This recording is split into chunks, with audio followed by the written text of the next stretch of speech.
아무 말도 못하고 부엌 식탁에 앉아 흐린 눈으로 계산기만 두드리던 그 새벽을 지금도 잊을 수가 없습니다. 손에 남은 건 통장 잔고 몇만 원, 가슴속에는 두려움뿐이었습니다. 30년 동안 은행 창구에서 고객들에게 금융 조언을 해왔던 제가 정작 제 인생은 계산도 못하고 이런 사단을 냈다는 게 믿기지 않았습니다. 분양사무소의 화려한 말들에 속아 전 재산을 한 곳에 쏟아부은 순간부터 저의 노후는 끝없는 나락으로 떨어지기 시작했습니다. 금리는 폭등했고 상가는 텅 비었고 살던 집마저 담보로 잡혔습니다. 이것이 바로 퇴직 후 제가 마주한 참혹한 현실이었습니다. 이 이야기가 궁금하시다면 구독과 좋아요 잊지 말아주세요. 안녕하세요. 저는 올해 58세, 30년 동안 은행 창구에서 근무하다 퇴직한 정혜순입니다. 매일 아침 8시 반이면 제복을 입고 은행 문을 열었고 점심시간도 제대로 못 먹으며 고객들의 통장 정리와 대출 상담을 해왔습니다. 손님들이 퇴직금으로 뭘 하면 좋겠느냐고 물어오면 저는 늘 이렇게 답했습니다. 안전한 곳에 분산해서 넣으시고 급하게 큰 투자 결정하지 마세요. 그게 제가 30년 동안 반복해온 조언이었습니다. 그런데 정작 제 차례가 되었을 때 저는 그 조언을 지키지 못했습니다. 저희 가족은 정말 평범했습니다. 남편은 동네에서 작은 철물점을 운영했고 아들 하나는 군대에 갔습니다. 외동아들이라 더 애지중지 키웠죠. 저는 30년 동안 매달 적금을 부었습니다. 한 달에 50만 원씩 보너스 나올 때마다 조금씩 더 넣었습니다. 그렇게 모은 돈이 1억 5천만 원이었습니다. 퇴직금으로 나올 돈이 1억 8천만 원. 합치면 3억 3천만 원이 저희 부부의 전 재산이었습니다. 많은 돈은 아니지만 30년을 한 푼 두 푼 모은 소중한 돈이었습니다. 퇴직을 6개월 앞둔 어느 날부터 저는 잠을 제대로 이루지 못했습니다. 밤마다 천장을 바라보며 계산을 했습니다. 연금이 나오려면 아직 7년이나 남았는데 그동안 매달 생활비는 어떻게 해야 하나? 남편 철물점 수입은 한 달에 200만 원 정도였고 그것만으로는 턱없이 부족했습니다. 은행 금리는 고작 2%였습니다. 3억을 넣어도 한 달에 50만 원밖에 안 됩니다. 저는 불안했습니다. 퇴직 후 수입이 없다는 게 이렇게 무섭다는 걸 처음 알았습니다. 그러던 어느 날 퇴직한 선배가 은행에 들렀습니다. 저보다 3년 먼저 퇴직한 분이었는데 밝은 얼굴로 이렇게 말했습니다. 혜순 씨, 지금 신도시 상가 투자 괜찮다던데요? 저도 하나 계약하려고 알아보는 중이에요. 월세만 받아도 연금 이상이라던데 혜순 씨도 퇴직하면 한번 알아보세요. 그 말이 귀에 쏙 들어왔습니다. 월세라는 말이 제 머릿속을 떠나지 않았습니다. 매달 월세만 들어오면 연금처럼 쓸 수 있겠다는 생각이 들었습니다. 며칠 뒤 퇴근길 버스 정류장에서 광고 한 장을 봤습니다. 신도시 1층 상가 분양, 연 7% 확정 수익, 대출 75% 가능. 저는 그 광고를 사진으로 찍어 두었습니다. 집에 와서도 그 사진을 계속 들여다봤습니다. 연 7%라면 3억 넣으면 한 달에 175만 원 정도 나오겠네. 남편 수입이랑 합치면 350만 원. 그 정도면 충분히 살 수 있겠다는 계산이 나왔습니다. 저는 설렜습니다. 오랜만에 희망이 보이는 것 같았습니다. 다음 날 점심시간을 이용해서 분양사무소를 찾아갔습니다. 사무소는 시내 중심가 대형 빌딩 1층에 있었습니다. 문을 열고 들어가니 마치 호텔 로비 같았습니다. 대리석 바닥에 샹들리에가 달려 있었고 유니폼을 입은 직원들이 밝게 웃으며 인사했습니다. 커피를 내오며 자리로 안내했습니다.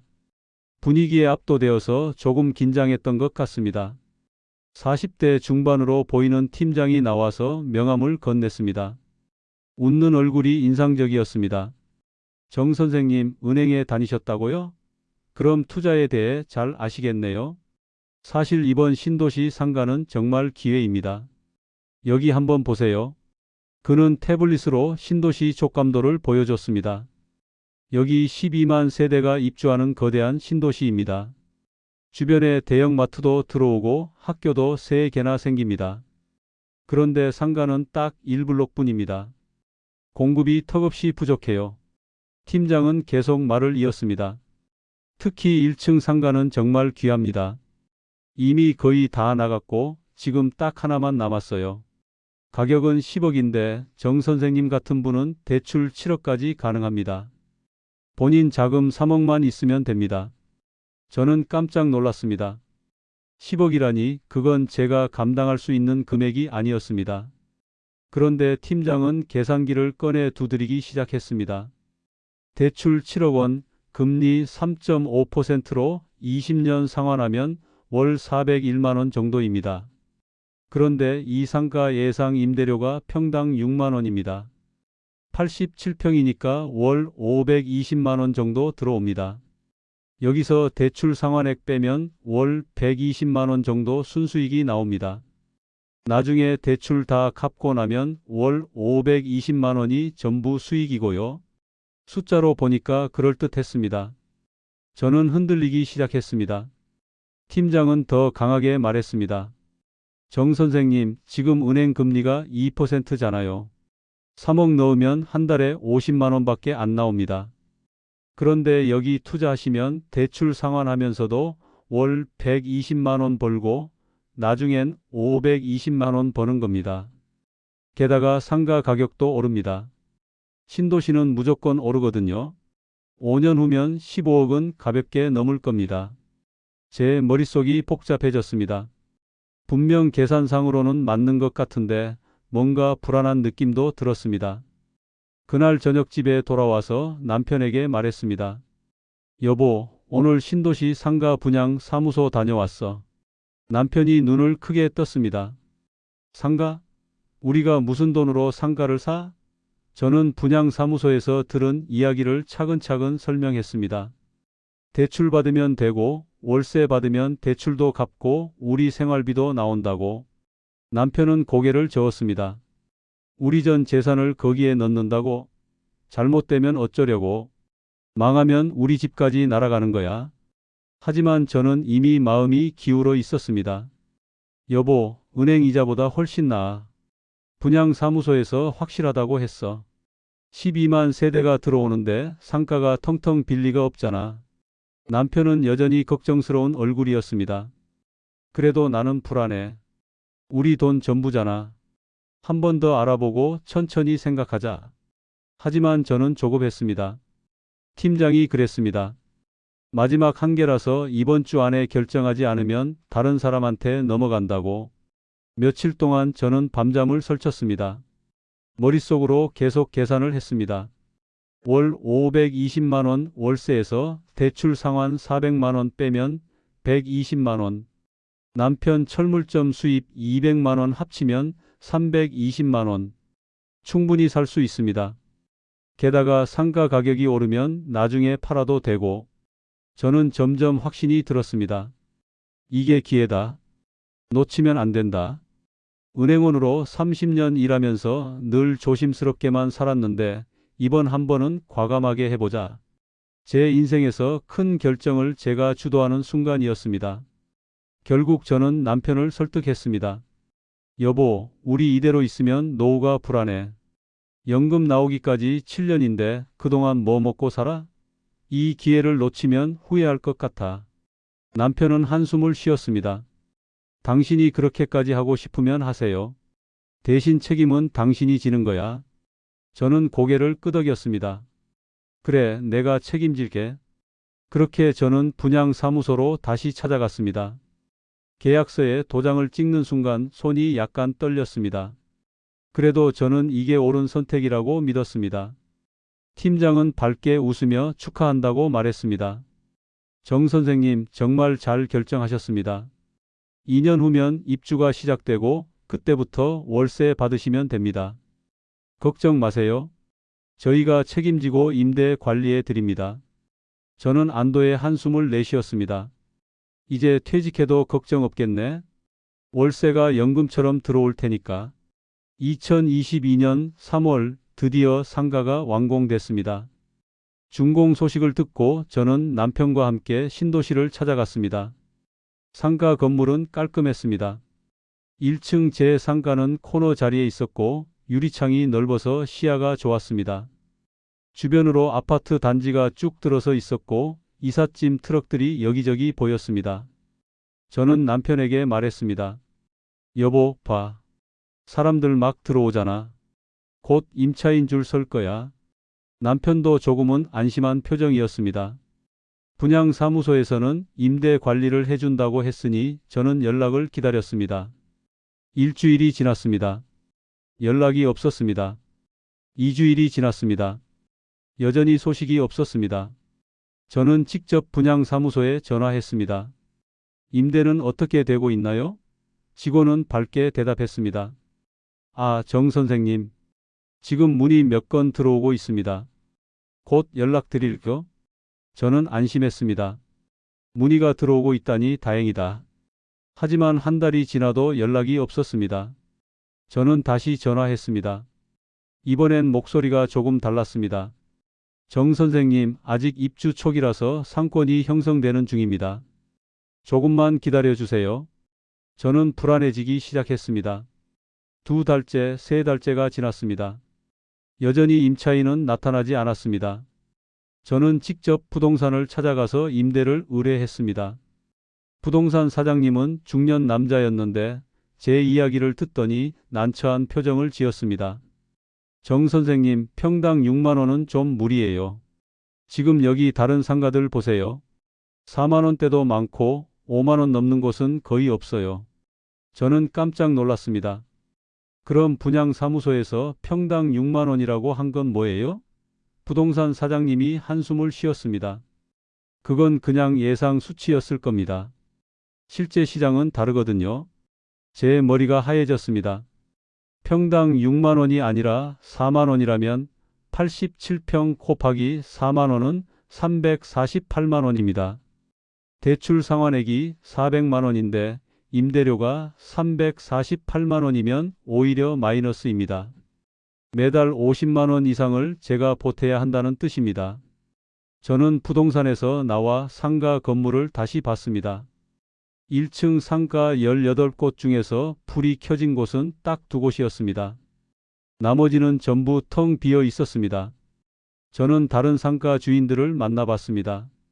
모두 비슷한 처지였습니다. 한 분은 이렇게 말했습니다. 저도 처음엔 평당 6만 원으로 내놨는데 아무도 안 와요. 지금은 5만 원까지 내렸어요. 그래도 문의가 없네요. 다른 분은 더 심각했습니다. 저는 4만 5천 원까지 내렸는데도 안 돼요. 결국 4만 원에 계약했어요. 그것도 3개월 공실 끝에요. 저는 절망스러웠습니다. 신도시가 이렇게 상권 형성이 안 되는 줄 몰랐습니다. 그해 여름 더 큰 충격이 왔습니다. 휴대폰에 문자가 왔습니다. 대출 금리가 3.4%에서 5.1%로 조정됩니다. 저는 눈을 의심했습니다. 갑자기 금리가 1.7%나 오른 겁니다. 다시 계산기를 두드렸습니다. 월 상환액이 300만 원에서 366만 원으로 뛰었습니다. 한 달에 66만 원이 더 나가는 겁니다. 저는 은행에 전화했습니다. 왜 갑자기 금리가 오른 거예요? 직원이 차분하게 대답했습니다. 기준금리가 인상되어서 변동금리가 조정된 겁니다. 3개월 뒤 또다시 문자가 왔습니다. 금리가 6.3%로 재조정됩니다. 이번엔 월 상환액이 401만 원이 되었습니다. 게다가 상가 관리비가 한 달에 70만 원씩 나갔습니다. 합치면 471만 원입니다. 한 달에 470만 원 이상을 내야 하는데 임차인도 없고 월세도 안 들어오는 상황이었습니다. 저는 남편에게 말할 용기가 나지 않았습니다. 며칠 동안 혼자 끙끙 앓았습니다. 결국 남편이 눈치챘습니다. 당신 요즘 밥도 제대로 안 먹고 왜 그래? 무슨 일 있어? 저는 울음을 터뜨리고 말았습니다. 여보, 미안해. 금리가 너무 올랐어. 한 달에 470만 원씩 나가는데 월세는 한 푼도 안 들어와. 남편도 얼굴이 하얗게 질렸습니다. 뭐? 470만 원? 우리가 그걸 어떻게 감당해? 내 철물점 수입이 고작 200만 원인데 우리 생활비는 어떻게 하고? 남편은 소리쳤습니다. 내가 그럴 줄 알았어. 당신이 무리하게 밀어붙인다고 했잖아. 이제 어쩌려고? 저도 맞받아쳤습니다. 나도 이렇게 될 줄 알았으면 안 했겠죠. 은행원으로 30년 일한 사람이 이럴 리 없다고 생각했잖아요. 우리 부부는 처음으로 서로에게 소리를 지르며 울었습니다. 그날 밤 남편은 방을 나가버렸고 저는 부엌 식탁에 앉아 새벽까지 계산기를 두드렸습니다. 저희 적금과 퇴직금은 이미 상가 계약금과 중도금으로 다 들어갔습니다. 남은 건 통장에 500만 원 정도뿐이었습니다. 한 달에 470만 원씩 나가면 한 달도 못 버팁니다. 저는 선택의 여지가 없었습니다. 살고 있던 아파트를 담보로 대출을 받기로 했습니다. 집값이 3억 정도였는데 2억까지 대출이 나왔습니다. 그 돈으로 상가 대출 이자와 관리비를 버티기 시작했습니다. 하지만 이것도 한계가 있었습니다. 주택담보대출도 이자를 내야 했고 그 이자도 만만치 않았습니다. 한 달에 80만 원 정도가 나갔습니다. 상가 대출 이자 401만 원, 관리비 70만 원, 주택담보대출 이자 80만 원, 여기에 생활비까지 합치면 한 달에 700만 원 가까이 필요했습니다. 남편 수입으로는 턱없이 부족했습니다. 저는 집에 있던 금반지와 목걸이를 팔기 시작했습니다. 결혼 20주년 때 남편이 사준 금반지도 팔았습니다. 2023년 봄이 되자 더는 버틸 수 없는 상황이 왔습니다. 통장 잔고는 바닥났고 팔 게 더 이상 없었습니다. 저는 부동산에 상가를 내놨습니다. 팔 수 있으면 팔아야겠다고 생각했습니다. 조금 손해보더라도 지금 정리하는 게 나을 것 같았습니다. 부동산 사장님은 고개를 저었습니다. 정 선생님, 지금 신도시 상가는 매물이 넘쳐나요. 사려는 사람이 없어요. 10억에 사신 거 지금 내놓으면 7억도 힘들 겁니다. 저는 절망했습니다. 10억짜리가 7억도 안 된다니. 그럼 3억이 날아간 겁니다. 게다가 대출이 7억이나 남아있는데 7억에 팔면 대출만 갚고 제 손에 남는 건 하나도 없습니다. 아니, 오히려 주택담보대출 2억이 고스란히 남습니다. 저는 어떻게 해야 할지 막막했습니다. 상가를 계속 들고 있자니 매달 400만 원 이상이 나가고 팔자니 3억 손해에 빚만 남습니다. 남편은 저를 보지 않았습니다. 말도 거의 하지 않았습니다. 저는 남편에게 미안했습니다. 매일 밤 혼자 울었습니다. 어떻게 이렇게 됐을까? 은행원으로 30년을 일하면서 고객들한테 조심하라고 급하게 결정하지 말라고 그렇게 말해놓고 정작 나는 제일 무모한 결정을 했습니다. 분양사무소의 화려한 말에 속았고 연 7% 수익률이라는 말에 흔들렸고 월세라는 단어에 눈이 멀었습니다. 그제야 진짜 현실을 마주했습니다. 분양사무소의 말은 절반이 과장이었고 신도시는 상권이 자리 잡기까지 최소 5년에서 7년이 걸린다는 사실을 저는 퇴직하고서야 깨달았습니다. 초기 입주자들은 대부분 신도시 외곽에 나가서 장을 보고 병원도 기존 시내로 갑니다. 상권이 형성되려면 학교가 안정되고 대형마트가 자리 잡고 주민들이 생활권을 이곳으로 옮겨야 하는데 그건 최소 5년은 걸리는 일이었습니다. 게다가 금리 상승 위험을 완전히 간과했습니다. 변동금리로 대출받으면서 금리가 오를 수도 있다는 건 알았지만 이렇게 급격하게 2배 가까이 오를 줄은 몰랐습니다. 만약 제가 고정금리로 대출받았다면 적어도 월 상환액은 예측할 수 있었을 텐데 변동금리라서 감당할 수 없는 지경까지 갔습니다. 은행원으로 일하면서 이런 것도 몰랐다는 게 너무 창피했습니다. 그리고 제일 큰 실수는 모든 재산을 한 곳에 쏟아부은 겁니다. 3억 3천만 원 전부를 상가 한 곳에 넣었습니다. 분산 투자라는 건 기본 중에 기본인데 저는 그걸 지키지 않았습니다. 만약 1억은 상가에, 1억은 안전한 예금에, 나머지 1억은 연금보험이나 채권에 나눠 놓았다면 이렇게까지 무너지지는 않았을 겁니다. 그런데 저는 욕심에 눈이 멀어 전부를 걸었습니다. 2023년 여름 결국 저는 상가를 6억 5천만 원에 급매로 내놨습니다. 3억 5천만 원 손해입니다. 대출 7억을 갚고 나면 5천만 원을 더 보태야 합니다. 그리고 주택담보대출 2억이 그대로 남습니다. 결국 제 손에 남는 건 빚 2억 5천만 원입니다. 30년 모은 돈이 전부 날아가고 오히려 빚만 남은 겁니다. 매수자가 나타나길 기다리며 저는 매일 부동산에 전화했습니다. 하지만 몇 달이 지나도 매수자는 나타나지 않았습니다. 그해 가을 남편이 쓰러졌습니다. 스트레스로 혈압이 오르고 당뇨도 악화됐습니다. 병원비가 또 나가기 시작했습니다. 저는 파트타임 일자리라도 구해야겠다고 생각했지만 58세의 은행원 경력은 아무 소용이 없었습니다. 마트 계산대, 식당 설거지, 청소 일을 알아봤지만 나이 때문에 거절당했습니다. 저는 처음으로 나이 든다는 게 이렇게 무력한 일인지 깨달았습니다. 지금 저는 상가를 팔기 위해 계속 기다리고 있습니다. 매달 이자는 계속 나가고 관리비도 밀리고 있습니다. 은행에서 독촉 전화가 오고 관리사무소에서도 연락이 옵니다. 저는 매일 아침 눈을 뜨는 게 두렵습니다. 오늘은 또 어떤 독촉이 올까? 남편은 여전히 저를 쳐다보지 않고 아들은 제대하면 집 상황을 알게 될 겁니다. 저는 아들에게 뭐라고 말해야 할지 모르겠습니다. 만약 시간을 되돌릴 수 있다면 저는 절대 그 분양 사무소에 가지 않을 겁니다. 월세라는 단어에 흔들리지 않을 겁니다. 선배의 말을 들어도 한 번 더 생각하고 전문가와 상담하고 남편의 반대를 귀담아 들을 겁니다. 무엇보다 제가 30년 동안 고객들에게 했던 조언을 제가 지켰어야 했습니다. 안전한 곳에 분산하고 급하게 결정하지 말고 손해볼 각오를 하라고. 그런데 저는 그 조언을 스스로 무시했습니다. 신도시 상가는 결코 초보 투자자가 손댈 곳이 아니었습니다. 상권 형성까지 최소 5년은 공시를 견뎌야 하고 그 기간 동안 이자와 관리비를 계속 부담해야 합니다.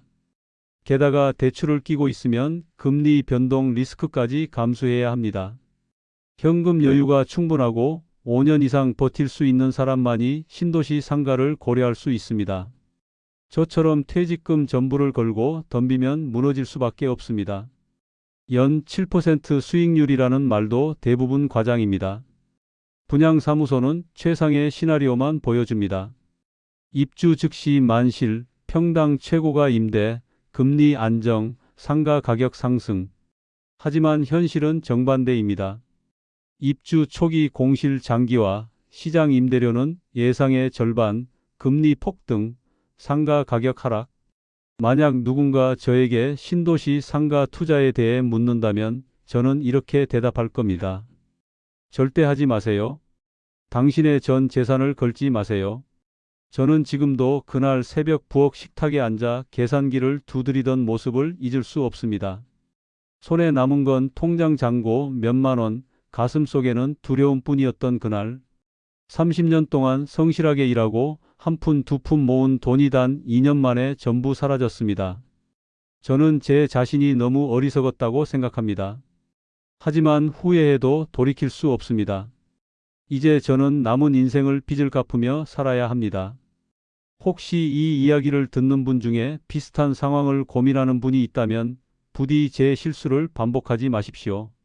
월세라는 달콤한 말에 흔들리지 마시고 초기 신도시 상권은 최소 5년 공실 위험이 있다는 걸 기억하십시오. 수익률 7%는 대부분 과장이고 금리 상승 위험은 최소 2배로 생각해야 하며 무엇보다 모든 재산을 한 곳에 넣는 건 절대 금물입니다. 제 이야기가 누군가에게 작은 경고가 되었으면 좋겠습니다. 감사합니다. 클로드는 실수를 할 수 있습니다. 응답을 반드시 다시 확인해 주세요.